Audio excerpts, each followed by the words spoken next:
helps us launch into various types of scientific experiments. One of them is the 3 states of matter.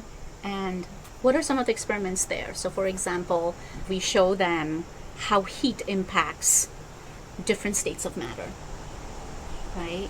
There's a concept of how solids change shape only when you apply force to them. Any others that the two of you can think of? There's a fun exercise where the children get to stand up and pretend to be the different states of matter, where liquids are very accommodating and allow people to easily pass through them.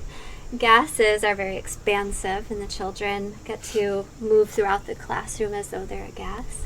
And solids are very rigid, so they link arms and become a very rigid structure. Yeah. So they viscerally experience this. That's right. Yeah. There's also the concept of rigidity and plasticity that gets introduced to them, looking at 3 spheres made of different materials. So they understand what different levels of rigidity and plasticity. But even the way it's introduced, it introduces them to the scientific method. Right? Grace, do you want to talk a little bit about that? Bridging those lessons with our environment is a lot of fun. So I had 10 children come with me to walk around the campus together with that lesson in mind, and we looked for all of these things in nature. And using their imagination, I asked them, for example, if I took this fence and if I wanted to break it with my hands, what do you think would happen? And of course, the reasoning minds, they've been around long enough to know that I don't think Miss Ryan would be strong enough. And they would be right. And so it was very, very rigid. So using their imagination, what could change the form of this fence? And they knew that maybe a sledgehammer, something stronger, and it's that rigid solid met with force that can change its shape. And using the campus to bridge these lessons and apply these concepts is a breath of fresh air. Being outside, and also knowing that they can be beyond the page and the walls of the classroom to see it with their own eyes and feel it with their hands. And it's really the experience of it, of these concepts, that stays in the muscle memory, right?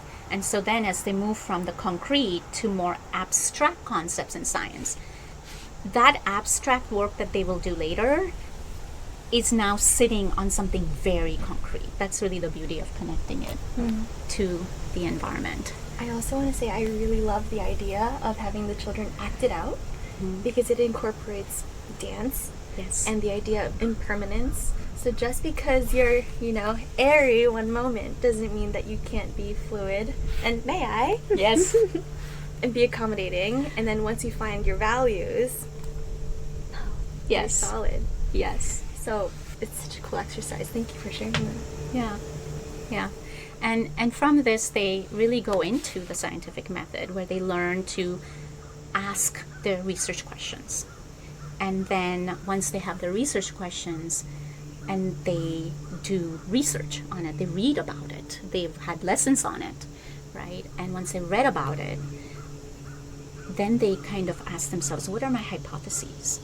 And they write down their hypothesis or hypotheses, and then they go into the actual experiment, where they learn about control variables and what gets changed, what doesn't get changed, and they test it.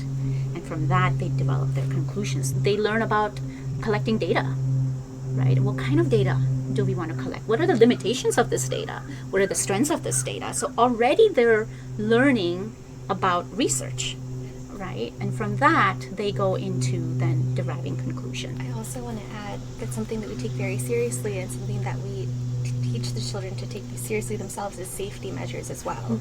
So just because you have an idea doesn't mean that you just go do it. You also check, how can you do this safely? What are the tools in the classroom that we have? For example, our safety goggles, our aprons. And this was incredibly important when a group of children wanted to do an experiment on fire balloons. And so they saw the elements of gases, liquids, and solids in their experiment, and they figured out how to expose an inflated balloon to a lit match without it popping.